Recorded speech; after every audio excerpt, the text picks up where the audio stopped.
right, welcome back, everybody. This is your boy Chuck, and as I promised, and I kept saying for a while, we have today an awesome episode with Byron Rodgers, right?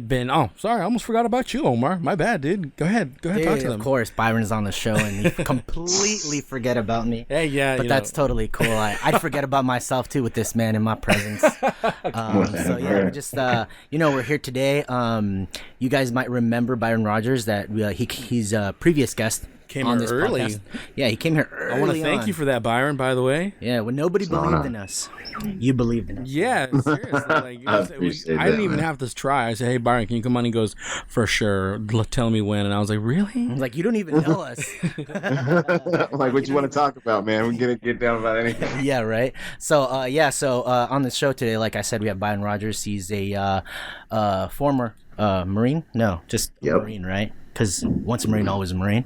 Exactly. And, so then he's also doing now executive protection. And if you follow him on Instagram or Facebook, you'll usually be greeted by boom. Right. Every time you hear him or see him. So that's what's up. Welcome to the show, Byron. Yo, boom! What's up, guys? Byron Rodgers here, man. There it is, man. It's an honor to be here. Thanks so much for having me. I'm excited about this one. The subject matter is something I'm passionate about, so it's an honor. I'm looking forward to it. Awesome. And if you don't know by the title, we're going to talk about masculinity. And now that might seem like, oh yeah, and that might seem like whatever to some people, but to others, if you know anything about the current political climate, masculinity is very much frowned upon, and I don't know. I'm not down with that. I don't know about you, Omar. Yeah, so there's a lot of things that we're talking about, a lot of things that we want to talk about, and masculinity is high up there on one of those. And before we get started with this conversation, I think I want to preface it with just a little disclaimer. You might get triggered. For sure, you're gonna get triggered. There's gonna be a lot of uncomfortable truths said in this podcast. You might not listen to us anymore ever again. You might call us shills and heretics. But guess what? We're willing to put these uncomfortable truths out there for the betterment of mankind. So that is our goal since the beginning of this podcast. That is and it will always be our goal in our personal lives. So just a small warning, if you're willing, especially if you're a man, if you're willing to grow and you're ready to take it to the next level and really challenge yourself and place burdens upon yourself, well, you're going to have a listen today, and hopefully we'll all grow and be better for this. And just a little story why we wanted to start this was because maybe, Byron, you can give us a little bit of the information on how you came up with this idea. Okay. Yo, first, I want to kind of, there's so many things that go through my mind when you preface this episode that way. Just the simple fact that we all know that you have to preface it that way is like a thing. Yeah, I mean, like, we went to war and fought for freedom, and here we are apologizing. I don't want to do it, but it's one of those things, now. Man. Yeah, it's one of those things, man. Yeah, and it's like appropriate to do that now because the state our culture is in over here in the United States, and I don't want to get too deep in it just yet, but and additionally, the things you said I found to be very motivating, man, because you talked about some masculine things right there. If you're willing to take on burdens, that's masculine. If you're willing to take on, if you're willing to push yourself, take on responsibility, it's masculine. One of the problems we have is a lot of guys are able to create, but not a lot of guys are able to stay with the thing and keep it alive and foster it and nurture it and bring life to it and sustain it. That's the word I'm looking for, sustain it. Lots of people can create, but do you have the character to sustain a thing? Seed time and harvest. Like, do you die during the time before the harvest? Do you tap out? Do you quit? And it might lend some logic to why there's a whole generation of men being raised by women and losing masculine values. But I don't want to get too crazy up in it to win it. Yeah, you're already starting out strong, man. I'm going to touch up on it a little bit. So before we get into that, me and Omar were already talking about this situation here. And, me and him have these kinds of conversations all the time. And as we were having this conversation, I was watching one of your videos that you post. I know you post pretty much daily. I don't think I've seen very few days pass before you post something, and you're always posting something. And I remember, I think you were having dinner with your wife or something, and it was something that I was thinking of that same day. And what you said was, you're like, bro, I'm looking around the room right now, and I'm a little bit concerned with the low level of masculinity I'm seeing. You know what I mean? Yeah, and man. I gotta say, I see that all the time, and it's growing more and more. So, in your opinion, to clarify, let's dive a little bit into what you meant by just seeing, because some people might say, well, he's being judgmental.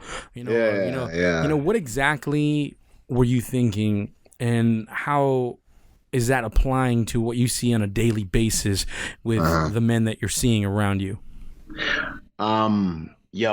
If I was gonna say, like, to boil it down to the simplest way, and I'll expand from there, is there's an energy. It's a masculine energy and it's a feminine energy. And so, like, while masculinity is a gigantic, it's a huge thing. There's an energy that you can instantaneously detect within a human being, whether it's masculine or feminine. Now, me, and when I say masculine, something I don't want people to actually misconceive of while we're talking about this stuff is, I'm not talking about like macho or toxic masculinity. Like, I consider myself a man's man. And I know that a few different ways, but I have absolutely no problem with tapping into my feminine, like emotional side. I have no problem whatsoever telling you, hey bro, like, that actually just really bothers me what you did, or that actually hurt my feelings when you guys did that, and this is why. I really appreciate it if you didn't do that. You know what I mean? Like, I have no problem at all. I think that that's manly, so I a lot of what I want to do too with this is like to expel a lot of the like macho things that people have associated with masculinity, because culture's done such a great job at attaching masculinity to toxic masculinity. It's kind of like black people are scared. Like, people, sometimes I see people that are afraid of me because they think that I follow the stereotype of the other black people they see on TV, and I'm like, no. I'm not I'm not the guy that you saw in the 8 o'clock news. My profession is protection. You are safer because all 245 pounds of me is here right next to you, whether you realize it or not. So I'm on my third degree, which is, I'm a double psych major, and then I have a business degree. But I'm like sitting in my classes, and they're going through everything, and they're talking about, masculinity and toxic masculinity, but they fail to draw a line between the two, and it was killing me sitting in that class, and I actually burnt the class to the floor. Like, I respectfully and intelligently just talked to the teacher about it while we were sitting in class. And by the end of it, a few people in the class, actually, they were all female, came up to me and they're like, I'm so glad you said the things you said in class today, because we were kind of sitting there feeling the same way. And it was good to have someone who could articulate the things we were feeling. I was like, oh. Females were the ones who stood up and said, oh my God. That's a man. That's the man I want. That's actually what happened. That's the effect it had. But you had to be willing to go the distance. Like, I had to literally be willing to be like I'm about to get crucified over this. Like, I'm like, they got their stones and pitchforks. Right, like we said earlier, you stepped into that burden, but it was necessary, It was, man. It was so necessary. But in terms of answering your question more succinctly, there's an energy, man. It's masculine and it's feminine, and I'm seeing like this shift happen in our society, and I'm looking around, especially places that are generally masculine, like gyms and things like that. And I have no problem with a strong female. I'm attracted to, I find a strong female. Like, my wife is a strong woman. That's like what attracted me to her. And it has high levels of utility in terms of, a female. My female's got to be a strong woman. That's got to be, for me to even So my wife's a strong woman, and I love and appreciate that. But when I look out into society, I see this thing happening where the level of like real masculinity is being demonized and castrated and crucified, made to look bad, made to look dangerous, and everything else. And it breaks my heart. And I feel like there's a few different sects within our culture that have joined forces and have created a small army against us. You've got the feminists that have led the charge, and I believe that kind of the Civil War contributed heavily, not the Civil War, but I believe that World War II contributed heavily to that damage that was done to our country with all the men leaving and roles starting to be reversed. And I also see that there's like possibly, here we go. and hey, get it today, man. Just get it. Don't worry. Just get after it. Like, I feel like also, the homosexual kind of compartment of our society, I respect everyone, and you have your right to believe whatever you believe. I disagree with you, and that's my right. And I went to war to fight for those rights. So I'm not disrespecting anyone. I'm talking about with regards to the decay of masculinity in our society. I also believe that they're contributing to that because those two sects have like joined forces. Then we have a third compartment to this thing that I believe is demonizing us, which is the betas. And there's supposed to be more betas than alphas, but like if you Google beta male right now, part of the definition is a man that's been raised by a female and only accepts a feminine definition of masculinity and rejects anything else. And I find that to be the case very often when I'm interacting with dudes. Like I see dudes all the time, I want to like stop them in their tracks, like shove them and be like, hey bro, when you walk past a man, look him in his eyes, acknowledge him, say hello. It literally, if you can't do this, you look like a coward and you look like someone who can't be trusted. Yeah. I mean, like, yeah. That's how we know we're cool. Like I see you, you see me, I stop. I give you a nod. Well, I mean, that's why, we acknowledge each other to see that we're not a threat, that we're just honoring one another as we approach each other's eyesights. We're saying, hey, I see you, you're not a threat. But if you see another man with his eyes down, it's like, hey, I don't know what you're going to do right now. And it's been that way for thousands of years. Going back a little bit to what you were saying, I think it's a cycle.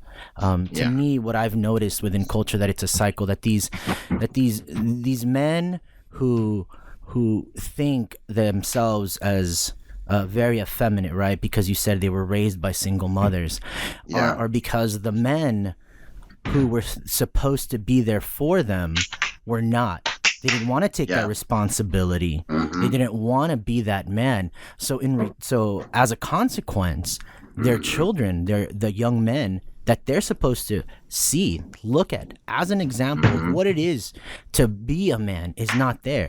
So then who raises them? A single mother, and this is not disparaging single mothers. No, not at all. Because they're doing the best they can. The situation that they are, and I respect them immensely. My wife was raised by a single mother, and she did the best job that she could. But a lot of these women don't understand that there needs to be a male presence, because the boy needs to see a man, how he interacts with the woman, how he interacts in it as a couple in the world. In the world, if a situation arises, what is he gonna do? What is dad gonna do? How's dad gonna approach the situation? Right. And when he doesn't see that, what does he do? Culture raises him. The internet, television shows, and all these things in culture are pointing for men to be boys, to remain boys, 30-year-old boys. That's what you see a lot. And then you have women complaining that I can't find a real man. Yeah, right? It's all fun and games. So your daughter has to find a husband. Exactly. And then yeah, for sure. And then the cycle, I don't know if you can see this image of a cycle, of a vicious cycle going over and over. So one leads to another, to another, to another. No, I couldn't agree more, man. Like it's the type of thing that it feeds itself. It gains momentum. My heart breaks most about it because I literally, I don't know how to change it. I feel like we're so outnumbered. I've heard other Marines be like, we need a war. We need tragedy, because that's when mass. Of course, the Marines. They literally, of course they were. Like, they're like, because that's when men will be appreciated again, when strength matters again. When people need a rampart to protect them again. And what people I think are failing to realize is that society, culture, going ahead and study all of the other cultures that rose and fell. They fell when their men fell. They fell shortly after their men became soft and fluffy, right? And I think that what women in the like really in America, just America needs to realize is that you are never safer than you are when there's a real man in the room.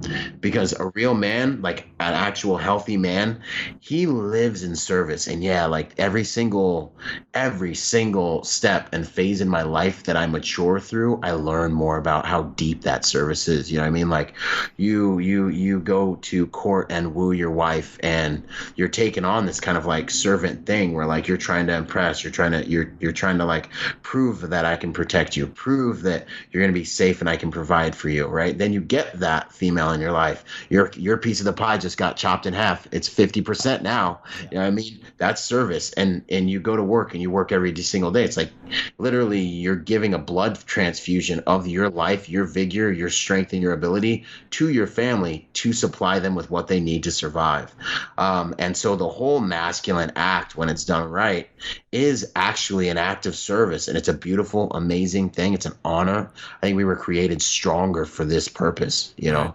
I think that's incredibly interesting what you just said, which was a man who is truly a man. Yeah. Is a man of service. Yeah. And that's something that has been distorted now, especially a man, usually someone who's a macho man. I mean, usually the traits are very selfish. That's a boy, in my opinion. Right. And so these traits of, like, for example, I'll just take it home, a father not being there, choosing not to be there, you know? Yeah. And he has many kids with different baby mamas. In certain people's eyes, oh, that's a man because he has all these, you know, he can hook up with whoever he wants.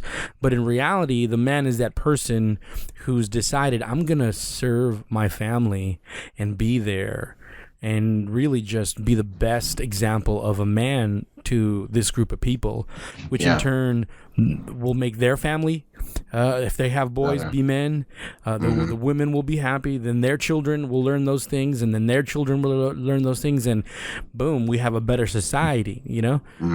So I don't think people even think about the future ramifications of doing away with masculinity at all. Right, or demonizing it, man. Yeah, no, definitely. Before we get deeper into this, I kind of want to have a place to where we can differentiate between and kind of start working our way through some of these themes, through some of these questions that we're going to go through. I kind of want to define what it is, what a man is, based on our temperament, because I believe that not all men are the same. Right? Yeah. A lot of people say, oh, you got to be an alpha, you got to be an alpha, you got to be an alpha. But truly, not all men are. Yeah. Not all men can be the guy with the gun storming the hill, right? Not all men can be the intellectual who's, you know, sending rockets to Mars. Men are different. Men and women are clearly biologically different, but also men within our own subgroup, we are different based on temperament, right? I believe there's a spectrum of men, right? There's men who are more effeminate, right? Who lean more towards that way, but who are real men. I don't know if that's the correct word, real men, but who? No, but they still, go ahead. Okay, they're men, right? But they're more effeminate. And then you have men on the other side of the spectrum, right? Who are, I would say the alpha, the guy who will, you know, just storm the hill. So you have those two extremes. And then I believe that a lot of us fall in between those, you know? And I believe that it depends upon your age and your circumstances. You either navigate, you go back and forth within that, within that spectrum, you know. And I just want to know your thoughts on this and how, and to those guys who are listening to us, to those men who are listening to us right now, they're saying, oh man, well, I can never be a Byron Rodgers. You know, what do you have to say to that? Have you ever thought about that? Heck yeah, man. And like part of what I like try to talk about is like, look, your goal in life. Like for me, I started off with like a big heart, but I was just like a fat little black kid who was like dyslexic and like I had ADD and like I'm the last kid in the class taking my test. Like people act like they don't know the struggle, bro. Like I was the last kid every time. Read good. I can't read good. I can't write. I still can't spell. Every girl I ever liked made it out. Like they're out at recess looking at me like, yo, is Byron gonna make it to the next grade? You know. But I've conquered those fears. Finishing my 3rd degree. You know what I mean? Like I've written a book. I'm killing that trash, you know, and I think that is masculinity. It's facing your fears, becoming the best you can be. I threw a nasty post on Instagram about it called The Strong Man up just yesterday. This was on my heart, so I'm glad we got to get in on this. But like with regards to the type of man you are, I don't even know, because I've seen in my life how I've come so far. You know, I know it does matter, the cards were dealt. I look in the Bible, though, and I see the story of the talents, which I'm really finding to be one of my favorite stinking stories, man. And, you know, because it's life, yo. I wasn't made like LeBron James. I'm the short, you know, like I'm the shortest dude on every executive protection detail I ever show up on. Yeah, I mean, like ever. Like everyone's 6 foot minimum. You know what I'm saying? Pictures, dude. Yeah, right. And everyone's like, oh, yeah, you know, and they're like, what's up, Byron? You know, and I'm like, what's up? You know what I'm saying? I'm like, don't get too close to me, you know, but what I see is that true masculinity, it's all about facing those fears, man. Like if you're 120 pounds, like do the best you can with that 120 pounds. Yeah, I mean, if you're morbidly obese, you fight that stinking dragon every single stinking day. And it's the ability to go into a mode where you will take on the responsibility. Because something I'm learning as I get a little bit older, like, and I deal with, you know, everyone else within my interpersonal circles, I'm learning that as a man, I feel like you kind of have to be able to be the anchor. You know what I mean? Whether you're a feminine male or a masculine male, like whether you're more, you know, like a gentle dude or like whether, no matter what your energy. I've met homosexual dudes that are like fluffy and fiery and flaming, but there's a masculinity to them. Like some of the older ones, they still have that, you know, and you're like, all right, cool. Like I can sit down and talk with Jeff, whatever. You know what I mean? Don't get at me, but whatever, you know, but, and I think it really comes down to having the character to be able to be an anchor and a beam that can support the weaker people around you. You know what I mean? And not that women don't do that, because they do. There's some grandmas that hold whole entire families together, and yeah, I mean, yeah. But there's like like if I was going to go through attributes, I'd say that, yeah, being able to be grounded and be that anchor for everyone, meaning being able to be strong for people when they need to be strong, when someone needs to be strong. Bring accountability. I feel like feminine energy is about acceptance and about comfort and nurturing. I feel like masculine energy is about discipline and accountability. And you got to be that guy to be like, no, little Johnny, you do need to go make your bed again. Good to go, because I love you too much to let you think that was a good job. Okay. So, you know what I mean? Like, do better, son. You know what I mean? No, little Johnny, I'm going to tan your fanny right now. You want to know why? Because we don't act like that. You know what I mean? Like that can happen. Our father chastens us, and that's how we know we're his. You know what I mean? Like, there's something to be said for that. Yeah. So then what unites men within this spectrum is accountability, being the anchor, and discipline. Is that fair to say? That's what can. So any man that's listening to this, wherever he may land on this spectrum, more effeminate or more hyper masculine, these are the traits that we should be looking for. And I would say almost chiefly your ability to take responsibility. Like if you're a man and responsibility comes down and the women and children are sitting down, like literally you're the guy that's got to stand up. Like, I feel like even there's a number of problems in life that hit you, and it's like, yo, I'm the only one that has to deal with this. Like, I can't talk to my, you know, like my wife about all my it doesn't work that way. Kind of sometimes there's certain things that you have to carry, I feel like, and that you have to shield them from, and that you have to like go to God with. You know what I mean? And it's like that prophet, priest, and king role kind of requires in some ways, like, you got to be the guy who's able to take responsibility. That's what I'm trying to say.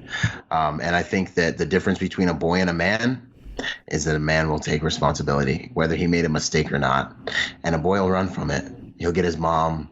He'll go talk to his mom because she'll make him feel better. He'll have a kid. He'll run away. He'll plant the seed. He'll leave. He won't work hard during that time that comes before the harvest, And a man will say, you know what? That was my word. I'll bring that thing through to completion. This is my responsibility. I made a mistake, but I'm a man. I'm gonna stick by it. You know what I mean? Like, that's another huge one, in my opinion. Yeah. How do you get to that point? How do you get to a point where it's not easy, because it never will be. How do you get to the point where you look at responsibility and you don't turn? You look at responsibility and you move forward. You say, you know what? I'm going to take this burden upon me. I'm going to bear this cross, and I'm going to see it through, even if I have to get crucified. How do we do that, man? It's very difficult. It is extremely difficult, and it's an interesting question for me to have to answer, because I had the privilege of finding myself in a number of different circumstances and praying to God for help, and all they did was give me grace, which is like not what they teach in church. Like I prayed all night that, we were freezing out there in the field. I prayed all night, like, God, I can't do this. Like, I'm going to die. I can't do this. And guess what? I froze all night. Good to go. And you want to know something else? I'm a stronger man for having froze all night. You know what I'm saying? And like, when my parents, separated, and I got sent to like a group home for a while, and I had to fight every single day of my life. And like, when I went through various struggles. I grew up in the Bahamas, and when I got to the Bahamas, all the Bahamians were like, "Hey, yo, fat boy, look at the little American." They're like, "Yeah, this little American soft." And I had to fight all the little Bahamian kids, and then I turn around and get back to the U.S. I'm in a 6A school. I'm the only black dude. Yeah, I mean, there's one other black dude, but he didn't really. Yeah, I mean, like, he just really black. He was cool. He was cool. But anyways, like, you know what I mean? Like, and so I was alone, and I found myself in a lot of circumstances where there was no one who came to help me, and God gave me grace to sustain me, but he didn't bail me out, So for me, I feel like that was a privilege, because it cultivated a certain type of self-reliance. And I feel like that's something that can be bestowed man to man very easily. But if you're being over-coddled by two parents, or a household where the female is domineering the other husband, which I see a lot, which really, really is detrimental to the development of masculinity, in my opinion. Or, you have a mom that's helicopter mom in you. Like, I have to give my mom credit for being able, for me coming out the way I did. You know what I mean? Because I was primarily with her. Like, I at the end of the day, she raised man by the grace of God. But she always told me, God's your father. The Holy Spirit's going to teach you how to be a man. And if I'm a man, that's what happened. I went through a number of different struggles, trials, and tribulations by myself. Like David, I killed a lion, I killed a bear. Now I'm about to kill this Philistine. And it built that type of self-reliance between me and God. He's all I got, and I'm gonna not fail kind of thing built into me. So I feel like, to answer your question, struggle. Right. You gotta struggle, and it really helps if you're driven to struggle. If you've got someone who's protecting you from struggle, I quake for you, to be honest. Yeah, I remember seeing one of your videos, and what you mentioned really caught my ear, which was that you felt bad, in a sense, for kids that grew in a household with two parents and everything was perfect, Yeah, man. And that really caught my ear, because I never thought of it, because, me also coming from a very difficult background, my own family, my mom and dad, and even me and my baby mama, we had issues at first for a while. And so there's this thing where I thought to myself, like, I almost wished I didn't, I wasn't in the circumstance of not being with my baby mama, for my daughter. But then I started thinking to myself, there's a lot of things that I had to go through that definitely made me better and stronger, because my dad wasn't there, because mom was working 3 jobs, because dad was an alcoholic, because dad wasn't there, you know what I mean? And so I never seeing my mom, never seeing my dad, and always just having to figure things out, So my question is, For those people, because there's different kinds of people listening to the show that don't necessarily believe in God, Yeah. what sort of practical things would you have to tell that person to say, like, look, struggle is actually can turn into a good thing? Because I think that's the hardest thing for someone to perceive, to say It's counterintuitive. that, hey, this is actually a good thing. It's one of the many things I try and teach my daughter, because we are in a broken family, and people would probably perceive it, oh, that's not good for her. But I am aware of the situation, and so I'm very open with her and say, look, this does suck, but look, we can make something good out of this, Yeah. And your struggle is real, and I understand it. But out of this struggle, you can build stronger character, Yeah. And so one of the things that you also mentioned that I've seen is when pretty much the wife is the dominant figure in the household. Me and my daughter take martial arts together. Awesome. And yeah, it's a great time. It's really been a character builder for her. It's really been something helpful for me as well. And we've been doing it for 4 or 5, like 6 years now, And That's sweet, man. And one of the things I see is there's a lot of boys there, and that are the families are pretty well off families that go there, and I can tell by the conversations the husband and wife have that the wife is in charge. You know what I mean? I can just tell, kicking them around, and you're just kind of like it gets cringy for me where I'm like, yeah, you're like, ooh, ouch. Exactly. And unfortunately, I also see that character in the boys that they put in the class. Yeah. The boys are soft. They're boys where the wife is in charge. They're just emotional. I'm not gonna lie. Yeah. I'm being just straightforward here. They're soft. We're gonna get at it. Yeah. My little girl will sidekick them a little bit because they do like Shotokan karate, and that's it. That's all it takes. You start crying, and I'm like, really? Like you just that was nothing, and everything. Yeah. Is just feelings, man. Feelings, yeah. And so then they get upset when they try to discipline them. Yeah. And I'm like, well, then why do you bring him here? Why are you here with your child to show him exactly discipline? And when we try and discipline your child, he can't clean the restrooms, he can't clean, that's bad for his skin or whatever. We want him to feel good. Exactly. And it's just, to me, it's very upsetting, and I can see it for a good time, dude. They're there for a good time, I guess, and that's unfortunate, because I think you're wasting money. You're wasting money and time, and not only that, the most serious issue is you are creating this ridiculous soft boy that's going to turn into this beta male that won't be able to make any serious decisions when they grow up. They'll be entitled. They won't keep a job because they feel they deserve better. Because they were told they were great. They're the best ever. Exactly. And I forgot what movie I saw or something I saw, but I don't remember where I read it, and I saw, and you just mentioned it as well, which is like the worst thing you can tell a child is that they did a good job that when they didn't. And it might hurt to some parents. Some parents said, I've told some parents this, and they didn't like that statement very much. But I'm very open with my daughter, and I tell her, hey man, that sucked, but you can do better. Yeah, exactly. And the thing that really breaks my heart is like, I don't know if people who are like that can even really. Everyone can change, but it takes a lot of strength to dig in and be like, it's not going to be this way. I'm going to change the momentum in my family right now. You do realize you're going to have to go to war. You are going to have to go to war in order to change that in your household. Like, I would say, one of the only reasons, and for me, man, I've had issues where I've had pastors' wives, like pastor families that we were really close to.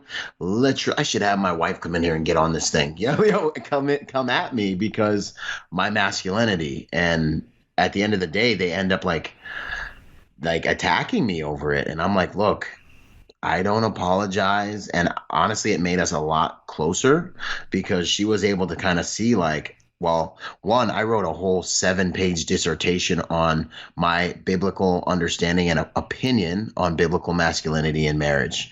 And it ended one of the disputes. And she was able to kind of see me hold my ground, understand why I am the way I am. You know what I mean? Because if you don't understand masculinity and accountability, you might just think your wife? that guy's mean. Yeah, my wife. Okay. Yeah, we became way closer after these trials, if you will. But what I was gonna say, kind of on what you were saying, is our approach to emotions should be starkly different, I think, between masculine and feminine, because there's a balance, there's a homeostasis that needs to be maintained there. And there are a lot of scientific studies, and in fact, there's the whole EQ movement is around emotional intelligence. And if you can't raise your kid to have emotional intelligence, it is like arguably one of the most decisive components to becoming successful in life. Emotional intelligence. And masculine energy is like, hey, I know how I feel, but a man's got to do what a man's got to do. It is not what drives me. It is not what's going to, control my actions. You know what I mean? That's huge for us. Why? Because we were created physically stronger.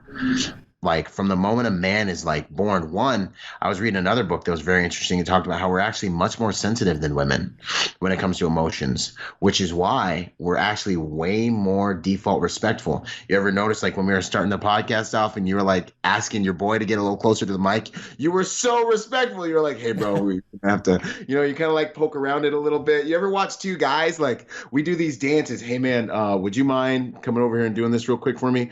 Because we're like cajoling this awesome, beautiful thing called respect. You know what I mean? It's like, it's our currency, you know what I mean? And so yeah, that's true. It's if you ever watch two guys, it's like this dance of like respect, and it's fantastic. And if you look at ancient cultures and civilizations, what do you see? You walk in front of the king, you disrespect the king, you look the king in the eyes at the wrong time. You know what I'm saying? You're out on the street, you bump into a dude, you don't say sorry, somebody's gotta die. You know what I mean? Like, you got samurais chopping each other up, you got cowboys shooting each other. You know what I mean? Everybody thinks I'm crazy. This respect thing is real, and it's inside it's in the biochemistry of men, and I believe it's that way for a reason. Just like most everything else that's organic to the human experience on this planet, reasons that human beings haven't acquired enough wisdom to be able to appreciate yet. You know what I mean? Yeah.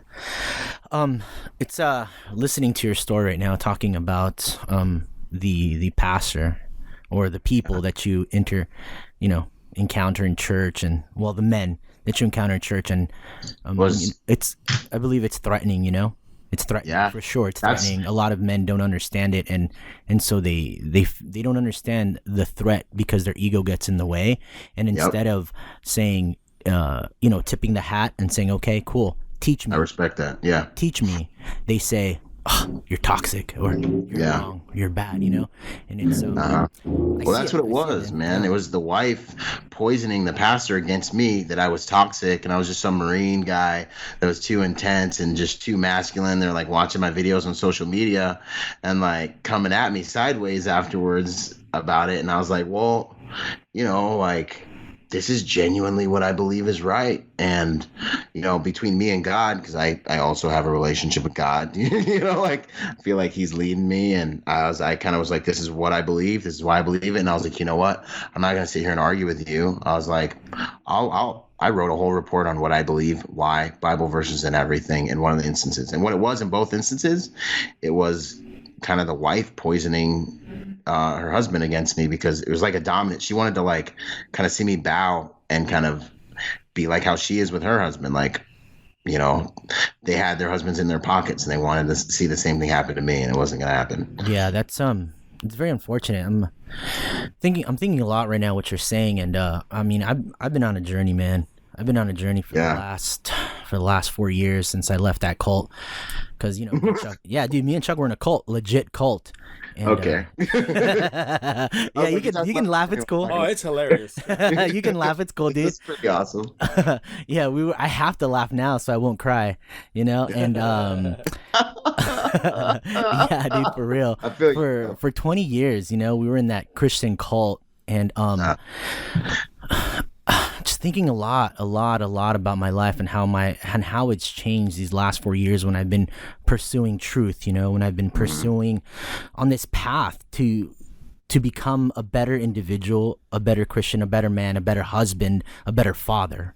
Yeah. And a lot of stuff, man. I've had to burn a lot of dead wood, as you would say. It's a little bit personal, but I hope it'll help somebody, because that's what this podcast is for, to just to keep it real, because how the way Chuck and I are on this podcast is the way we're out in the street, and we put it all on here, and in hopes that at least one person will get the message and change. So like when I grew up, man, I grew up in a household with a strong mother. My father was there, but he wasn't really there. He was an alcoholic, and so he just left for a bunch of years. He wasn't there, man. Yeah. And then he changed. Everything changed. He became a Christian, right? He became a Christian, and that's when my mom took him back, because they were separated for about a year, and she took him back and she went with him, and so they both started going to church. That was like around I was 11 years old or so. And when it ended up happening is that my dad became a Christian, but what I noticed, now I notice it, right? Looking back, knowing what I know, I noticed that he was never in charge, man. Like, I grew up, like, when you were saying about these strong women leading their husband, that's the household that I grew up in. I grew up in a household with a strong woman and a weak father. A good man. Man. Provided, for sure.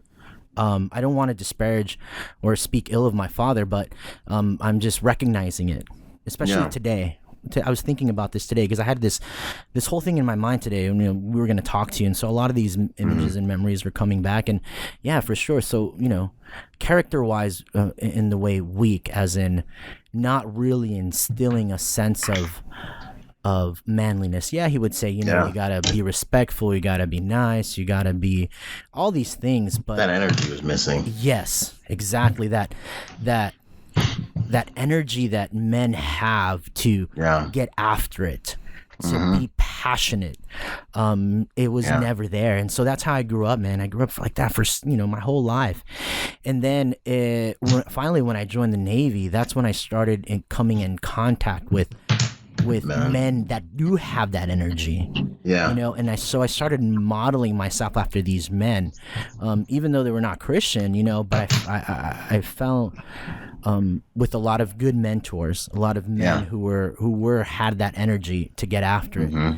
And then when I got out, I kind of like fell back into my old ways because I didn't have anybody around me. I didn't have that male in my life, right? And then so finally, after all these years, man, these last couple of years, I started looking more into this. I left that cult, left all that just garbage and nonsense in the past. Powerless Christianity, cool kid Christianity. Dude, just left it all spectacular, behind. magic, weak, fluffy Christianity. Man, all that left behind, and now, especially this last year and a half, I believe that a lot has changed. Looking into my past, looking into why I did the things I did, and why I grew up the way I grew up, and I realized, man, that I've never. That was missing from me, that male energy, that being not controlling or domineering, but having the presence and the character. Because I even saw it in my marriage, because I got married young, dude. I got married when I was 23. My wife was 21. I'm 34 now, so we've been married a long time. And what I noticed is that I fell into that, dude. I became my father. Because I married a strong woman, like. Super strong. Chuck will attest this, right? Oh, she's strong. She's strong. Dude, she's a good, strong woman, and I know I have it in me to be that, right? To be a strong male, but it was always overshadowed, dude. For years and years, always overshadowed. It's dangerous because like an automatic reflex to go beta if you're raised by females, dude. Yes. Like I have to struggle with it too. Yes. Because you're used to listening to women. You've been listening to your mom your whole life. Yes, exactly. And so, dude, that's a very good point. It's a natural reaction to fall back into this mode. Yeah. Your teachers were female? And so And so what has changed though over these last 3 years, right? Yeah. Is that mentality. I started looking more into myself and saying, no, I have to be the man that she wants to, through a lot of conversations, man. I thank God we've had a lot of good conversations about male and female roles and revelations. Yeah, dude, a lot of things have changed. Right now, I'm not the same man that I was, dude, not even a year and a half ago, 3 years ago.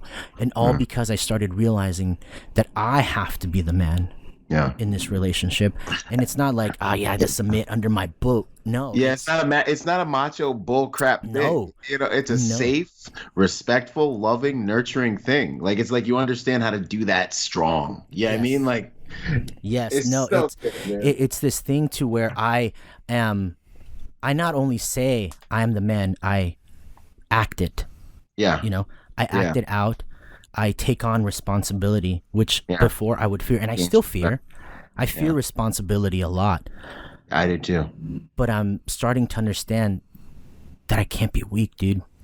Yeah, you can't be like that, because then, it's up to you. Yeah, because then my wife will feed off of that. I got 2 girls, 2 young ones. They'll feed off of that.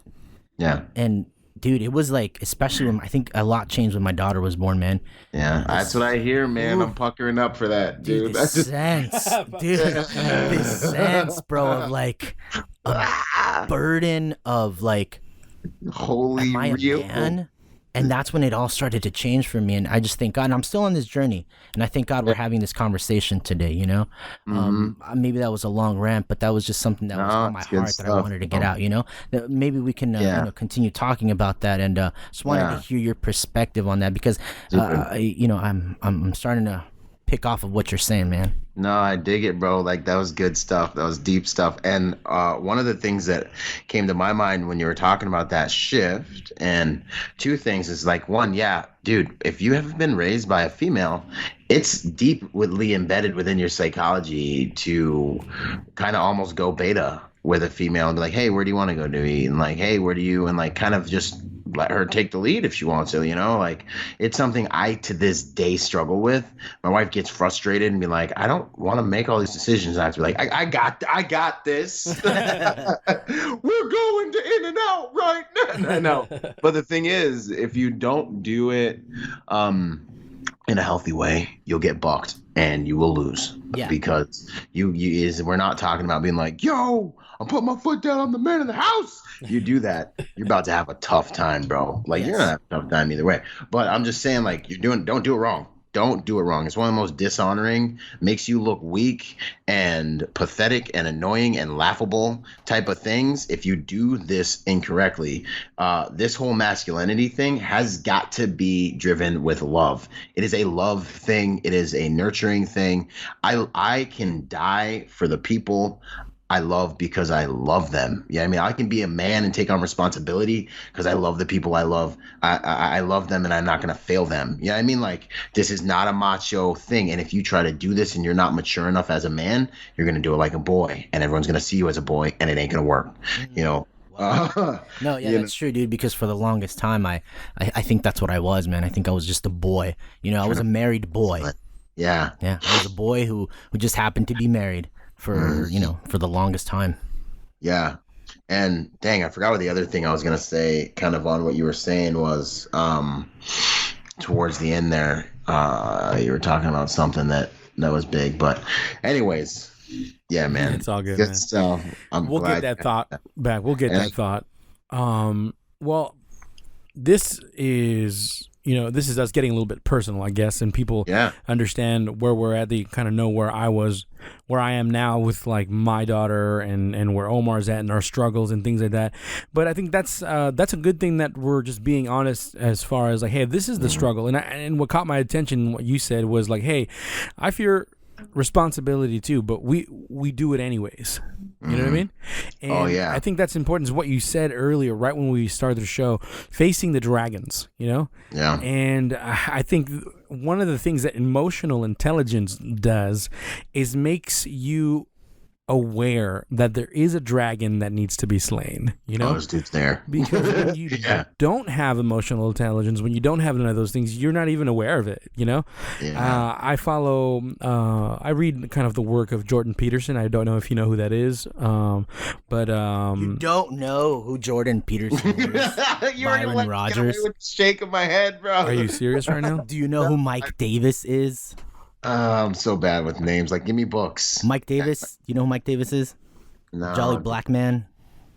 No? He's What? really cool. Dude, No, I got to introduce you him after. Okay. You know, I think this interview's over. I'm just kidding. He's putting a strain on the relationship. This guy's not. I thought he was because a man. you're talking about emotional intelligence, and Mike Davis is the man on emotional intelligence. We met him a year and a half ago. Yep. And honestly, he was one of the key components of me becoming a better man and discovering my emotions and really understanding that they're God-given and that they have a purpose.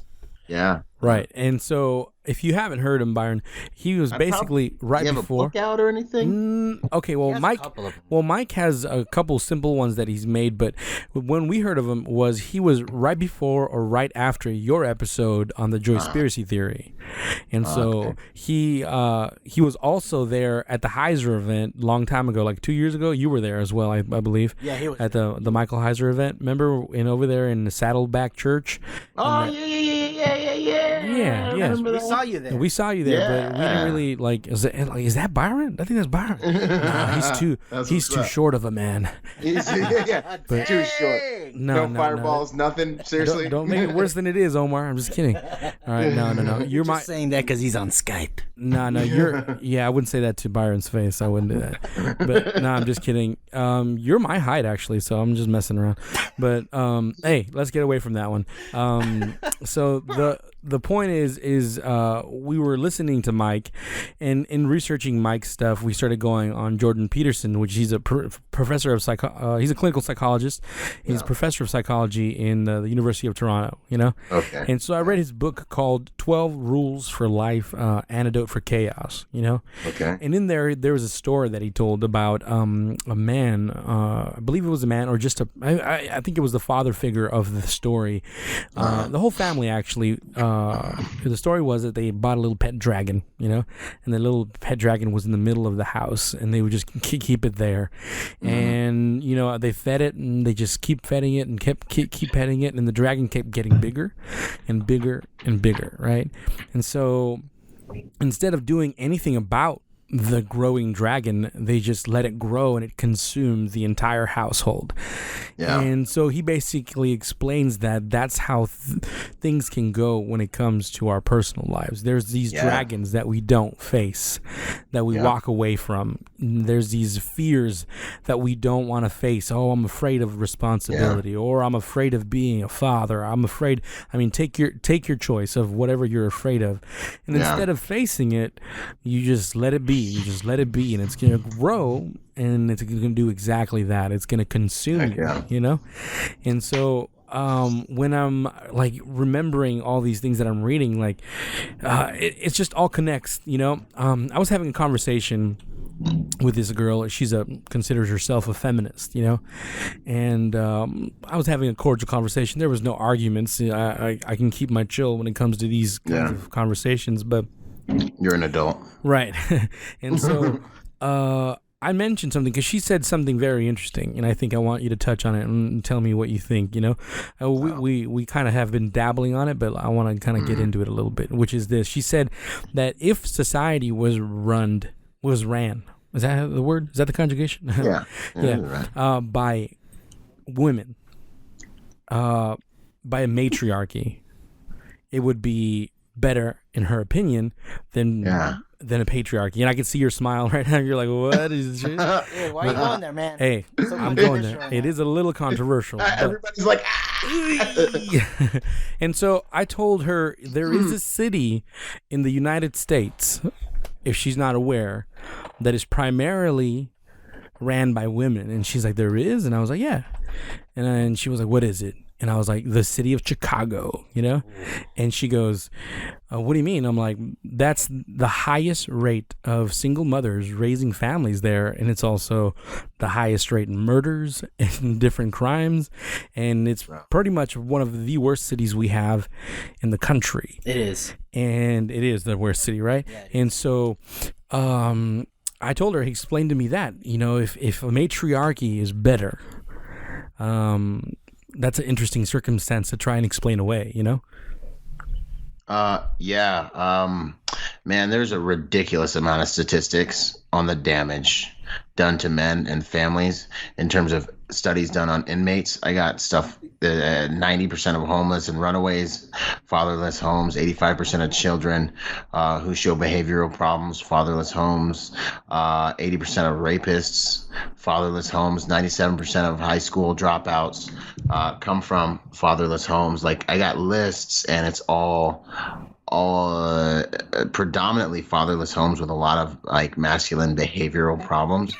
And I can cite this in a second here, but the thing is, man, like, I don't know if I would fight her and be like, the society would be better ran masculine or feminine. But I can tell you this much, and I guess if we're not going to take it biblical, it's a little difficult, but that is what really runs my life. And I would say that, like, I believe men and women, and I can prove this, in the Bible, like, we have different roles. As a man, we're prophet, priest, and king. We are the spiritual leader of the house. I could say in a family unit, we have equal glory, but different functions. And the masculine is the leader function. The female is the supporting function. And neither of those functions is more important than the other. Mm-hmm. It's not good for a man to be alone. You know what I mean? Right. But I would also say that if you look at great societies that have fallen, they fell when the men got fluffy and start putting makeup on and run around and doing certain things that aren't masculine, like that I dare not repeat here right now, actually. Right. But like, that's when they fall, when they lose those stoic, hard, disciplined values that they used to catapult themselves past all the other countries and societies around them to greatness. And then they get comfortable. Mm-hmm. And then that comfort begets femininity, and that femininity begets the end. So if I was gonna like resist that argument, that's how I would resist it. I'd be like, well, I just made her aware. I wasn't resisting. All I was saying is that, like you said, they're I can say I vehemently disagree with her. I mean, it would take me a couple seconds to be like, how do I want to approach this? Right. But what I was telling her is that, like you just mentioned, actually, you nailed it on the head right there, which they're kind of symbiotic. They need to exist in their place, and they need to work together, Yeah. And that's, I think, the difference between biblical masculinity and the masculinity that society understands is that it needs to work together with femininity. Like, it's not two separate things, and one is better than the other. No, they're both created to work alongside each other. Exactly. So both of them can thrive as individuals. Feminists can thrive, and people who are masculinists can thrive. And so it's important. They both have their roles, and that's kind of what I was getting at. I think that's the misconception today, is that, oh no, we want primarily patriarchy to be in charge, or matriarchy. Like, no. In the biblical model, both need to be there in their correct place, and they need to work together to build each other and grow together. Yeah.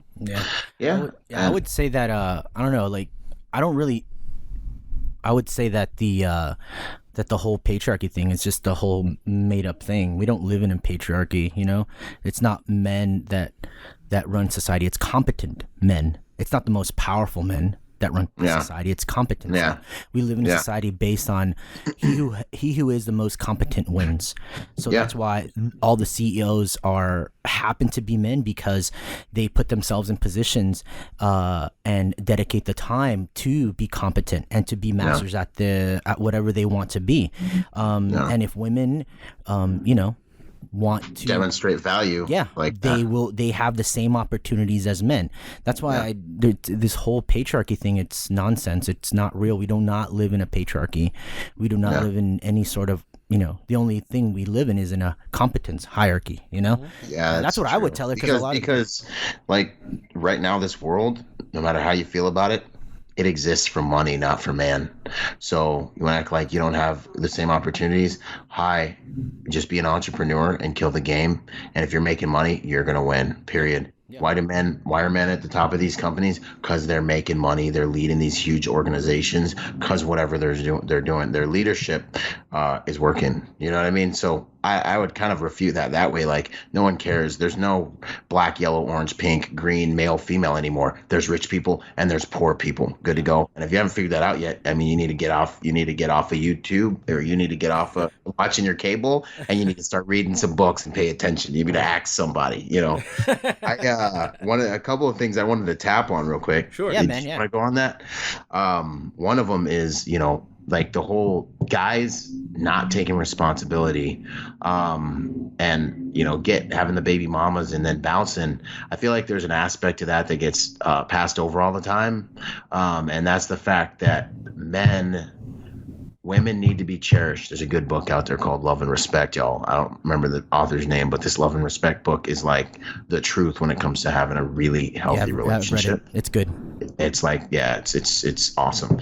And there's a lot to be said for the currency that men need to breathe in a relationship, which is honor and respect. And since those things are being crucified in our world, it makes it a lot harder, I believe. And I'm not giving anybody excuses, but I'm talking about there's a component here that I think should be addressed. If you're not able to honor and respect your man, it's going to make it a lot harder for that relationship to work. You know what I'm saying? And I'm approaching this gently, you know, because it's a touchy thing. But like, I think like the currency that encourages, the currency that makes a man safe and brings the best out in him and causes him to get up early every single morning is that respect and that honor for that stuff, man. It ain't never easy to get up at 4 a.m. after I've been up till 11 trying to take over the whole entire mother stinking world so that I can provide a way of life for my family and my wife and be who God wants me to be. It ain't never easy, but you know what? It's the honor and it's the glory that I'm bringing to his name, and it's these type of currencies. You know what I mean? That really, I believe men need to thrive in a relationship and in a family unit. And unfortunately, it's in vogue. Like there's certain TV shows that we just don't watch in my house. Like this Orange County Housewife stuff. Like I look at TV sometime and I'm like, nah, turn that off. Like, we don't do this here. You know what I'm saying? Like those ladies will never be heard here. Good to go, because we just don't act like that here. Yeah. You know, and I don't even want, and you guys are all on the edge. So you know how TV works and flicker rates and Alpha State. And, you know, I'm not going to do what they do. Yeah, but your subconscious is learning right now, whether you realize it or not, you know, like, but I believe one of the biggest decays to this like thing that's really killing our masculinity and making it harder for guys to want to be in that family unit is there's no honor anymore. Women don't honor men. Like when I was looking for a wife in my head, I was like, I will never marry an American woman. I just won't do it because I traveled the world. I've been to over 60 countries doing private security, and I was like, yo, these chicks are crazy if they think I'm gonna women? Legit. Yeah, man. Yeah, like just as much as there's a problem with Western men, I believe there's also a problem with Western women. But that's a whole other show. I don't think three men talking about women right now because they're like, oh, you guys are bashing on women. Yeah, no, but there's something to be said for that, man. I feel like this fallout of men in the homes is men's. It's your fault if you leave your responsibilities to somebody else. You're the one of the like literally in the Bible it says like you're like the worst among us. Like you're worse than a sinner if you don't take responsibility. Paul dropped some heat on that, I think. But yeah, he did. But like on the real though, you know, and you know, if you're being disrespected in your marriage and if you're being disrespected in your relationship, hey, you know, don't be a boy about it, but let everyone know where your boundaries are. Have those boundaries, have healthy boundaries. Let them know, hey, look, I love you, but I respect myself. And the way you're speaking to me right now is unacceptable. And I love you too much to participate in and interacting with you so toxically, but I'm going to go on ahead and take a break and remove myself because I have no part in disrespect. Just like how God has no part in sin. I've actually used this before, but it's true. It's like how I feel, you know, like God has no part in sin. Like God is so serious. Like everyone's like, yeah, Jesus loves you. And, you know, like he's like this dude and he's my homeboy. I'm like, that's great. You want to know what the Father did? He literally was like, sin is so serious to me. I have no part in sin. The second we sinned, he looked over at Jesus and Jesus looked at him and they both knew somebody had to die.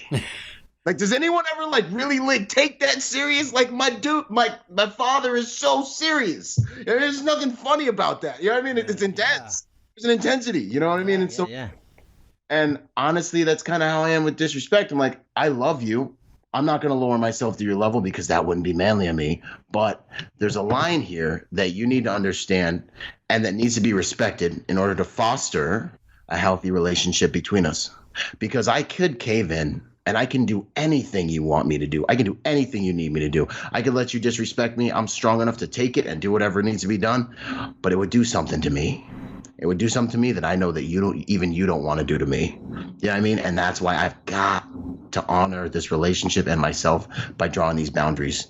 And I believe, and I've seen, if you're consistent with that and you don't dishonor yourself and you're able to really be consistent and firm with that in a relationship, you really can. It takes time. It takes consistency. You've got to be strong, but you can change the dynamic and you can make a bed that you're more willing to sleep in, which is a household that's more respectful. I hope I touched on it right. Yeah, man. It's that was good. Yeah, for sure. I sympathize with that and I agree with it. It's very true. Taking a little bit keep going down this road of masculinity. How important is it for a man to have a mentor? Because I was listening to somebody and they were talking about, I think it was Jordan Peterson actually, and he said something that really captivated me. And he was talking about how we're born to a father that we don't choose. It's just the luck of the draw. You might have a good one or a bad one, right? But he's your father. But then there comes a moment in every man's life where he can make the decision to choose a surrogate father for himself. And personally speaking, I started reflecting on that, and I said a little while ago, I've noticed that when I take a mentor, when I take an older man and I go under his wing and I see and I let him mentor me and his wisdom fall upon me, I feel that my life is more productive. I feel like I have more accountability and the sense of responsibility goes higher, you know? When I was in the military, same, you know? I had somebody who was over me, hired like a chief or, you know, usually was a chief, and they would always, they'd square me away real quick if I wasn't on it. And then when I got out, beautiful. Then when I got out, I didn't have anybody like that. And I was just like, I didn't have an older man to teach me the ways. And then recently, the church that I'm going to, there's a pastor there, and the pastor of the church, I've been falling under him, and I've been letting him teach me the ways, and it's been doing a lot for my heart. So I don't know if you've ever thought about this, about mentorship and father figures. Absolutely, man. One thing I'll say that's on the top of my head real quick, I think too, with regards to mentors and developing in your masculinity, it's ultra important. But I think that one of the ways that you can see that you're progressing in the different levels of your masculinity, I believe you should always have a mentor or somebody who's like the wheel that you're trying to design, you know, because it can really help you to grow exponentially. But I think what is also worth looking at is those mentors are in your life seasonally, I believe, and they bring new skill sets to you, it's beautiful and it's amazing as they bring that accountability to you, and iron sharpens iron and faithful are the wounds of a friend, you know, because that's how we really learn. That's how we got strong enough to go to combat, you know.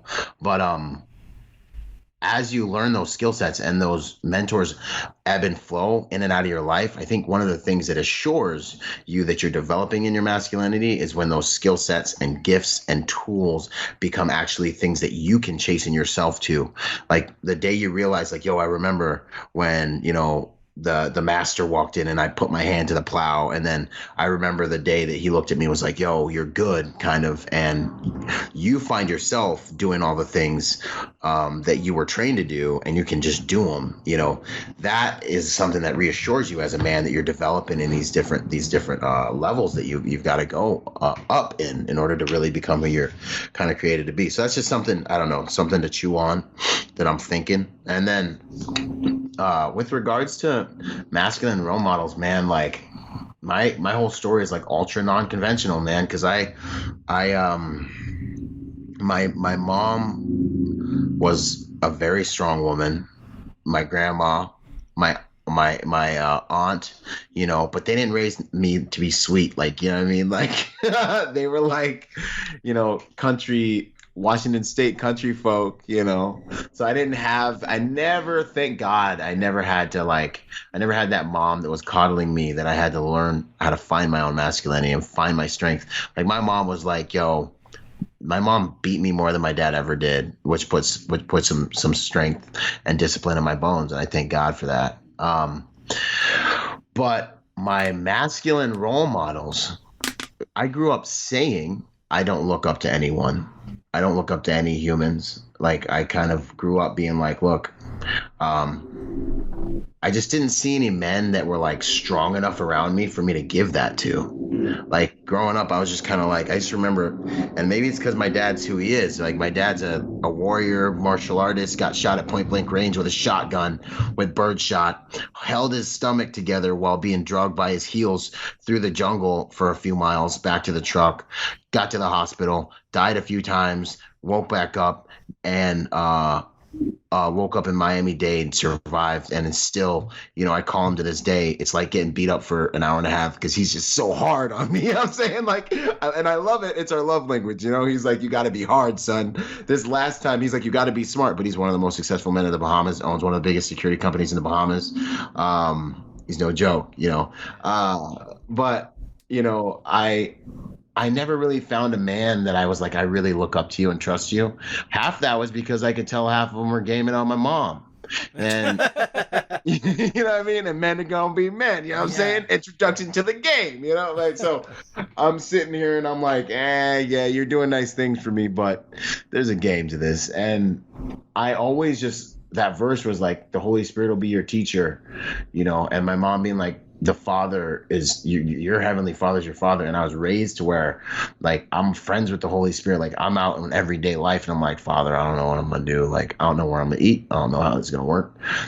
I need to, like, literally him giving me manna from heaven. Like, half the meals I ate as an adolescent came from, my friends' parents. You know what I mean? Not so much because my mom, like, it just happened to be that way. Like, I got scooped up, Casey Treat, Washington, in Washington State, that Church Christian Faith Center. Like, I grew up in their house because I was best friends with one of their sons growing up. And I'd say he showed me a lot of true masculine traits. Like, he was a good man, good pastor, and a good father. He even spanked me once or twice, and I really honored and respected that man through my young childhood. But I can't say that I hold a lot of stock in having a mentor. I think it's a very, very valuable thing. But what I would also say is I hold a lot of stock in, especially if you're trying to do something great, is one of the quickest ways to develop correctly. But I never look at any mentor as the type of person that has all the answers. I look at mentors as seasonal and as specialists. They come into my life because they are very strong in one area, and they're going to I'm going to learn that strength, and it's going to be my version, because all knowledge becomes self-knowledge once it's internal, and God's going to put it in me, and then he's going to work with me the way it's supposed to be inside me. And then at the same time, I think there's just so much to be said for figuring it out on your own. Like, one of the things that was awesome that my dad did with me when I went to visit him is we got in the wave pool in Wild Waves in Miami, and I get in the wave pool and he's like, swim out to me, and I'm like 5, bro. the waves are just crushing me, man. The waves are beating me up. There's all kinds of people in the water. I'm getting drowned and I'm fighting and I'm fighting. He's at the back of the wave pool. He's moving deeper and deeper and deeper. He's like, son, you better get in here. He's like, you better get in here. And I remember, bro, I was fighting. I remember I thought I was going to drown, bro. And I kept on swimming and I kept on swimming. My little, like, I was just like barely making it. And I eventually get to him and I'm almost exhausted. And he looks at me and I made it.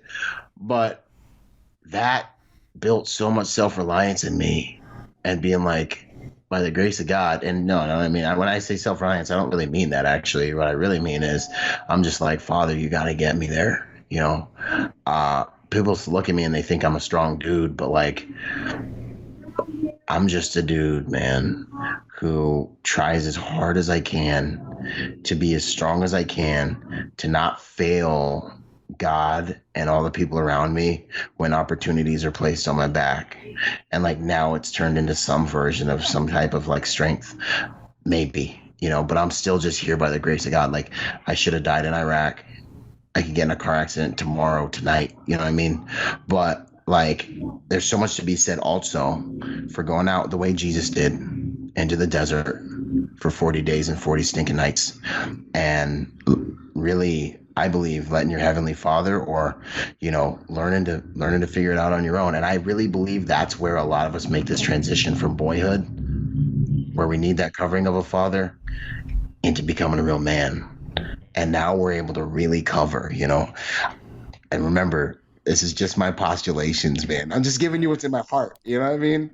Yeah. I don't know. Yeah, no, I think it's I'm giving you what's in my heart, you know. I think it's an archetype of becoming a man. Jesus did it. He walked through the desert, you know. That's when his ministry really started. Mm-hmm. That's when he really started laying it down, is when he went through the struggle by himself in the desert, through the temptations. David, man. David's like, yo, you're going to be king.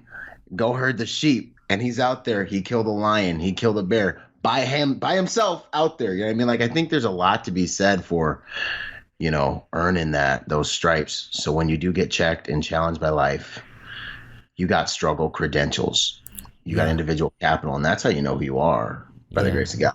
No, definitely. And I think that's the ultimate mentor is God himself. Is imaging him, is becoming more and more like him and less like you. And it's going through the desert, it's going through the difficulty, it's taking upon responsibility, which gets you closer to him, because you end up realizing that you're nothing, man. That you got no strength in you. Yeah, right. That you can't do it on your own. Yeah. And everyone looks at you and thinks you're so strong, and it's mortifying. It is one of the scariest things ever, man, to me. Yeah, it's like, Byron, what are we going to do, Byron? What are we going to do? Yeah. You got this, right? We're good, right? Like, you know, we got Byron, we're good. Like, thanks so much, Dad. You know what I mean? Like, I just remember, like, and even my mom tormented me with this growing up. You know, it's nothing you can't handle, son. I remember thinking, like, do you even know what I can handle? You know, they're like, God won't give you more than you can handle. The problem is, none of us know how much we can actually handle. And it's getting pushed way the heck past your point. That's really what teaches you what you can handle. Because I remember in boot camp, bro, I didn't know I could do push-ups for 3 hours, bro. Yeah, like, your voice cracked, bro. I didn't know I could do burpees for, an hour and a half straight, homie. You know what I'm saying? Like, I didn't know, you know what I'm saying? But how did I find out?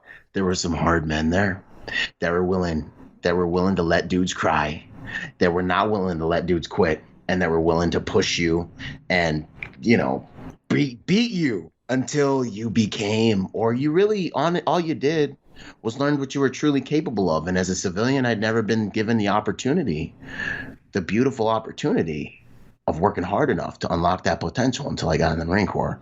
And then I learned what hard was, and I learned how much farther I could go than I thought I could go Right.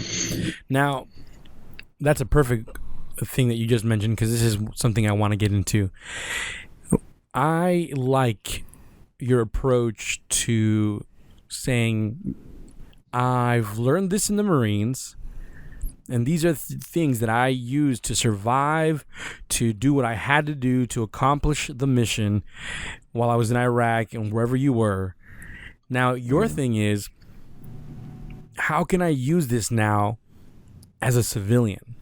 Yeah. And I think that's incredibly important because I was just thinking the other day, when it came to music, for example, I had such enormous dedication to learn how. I taught myself how to play the piano. I taught myself how to create music and make my own music. I taught myself how to do all these things, and I dedicated hours and hours a day.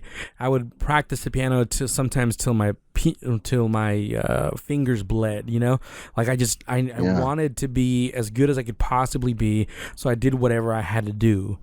And I noticed that I had this sort of devotion, this sort of discipline for that thing, but very undisciplined at the same time in other things of my life, So my question to myself was, I was thinking this in the past couple of weeks, and how can I transfer over that good quality that I already know is in me?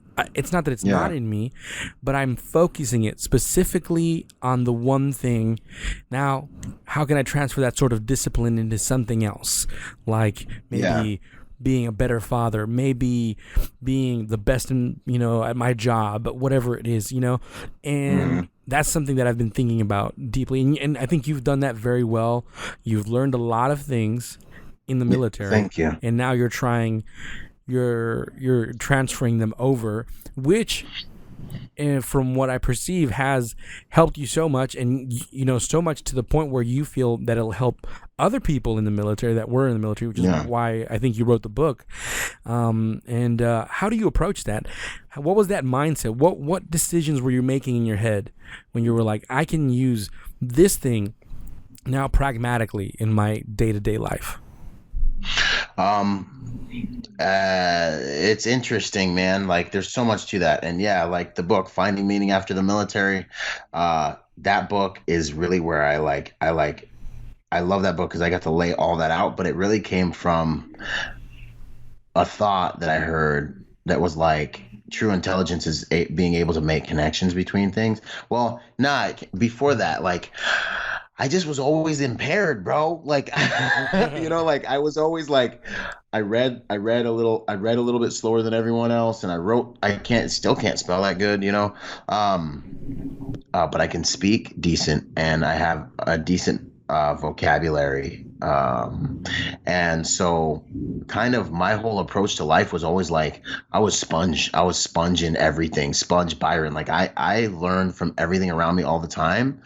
And it just kind of helped me realize that the more connections I can make between different things, like you can like learn exponentially by making connections between things that are not related. And then I heard a quote that was like, true intelligence is being able to make connections between things that aren't related.